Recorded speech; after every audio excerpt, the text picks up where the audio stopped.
Kime ne, bu ne sorular, dedikodular, yine yorulan o.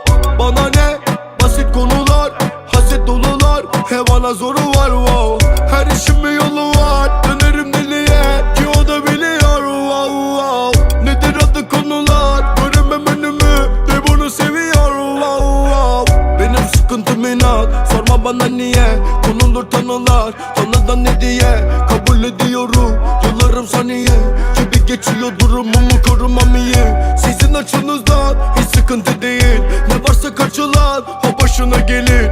Olursun acına, küçümsenen biri, ya kısaca değil.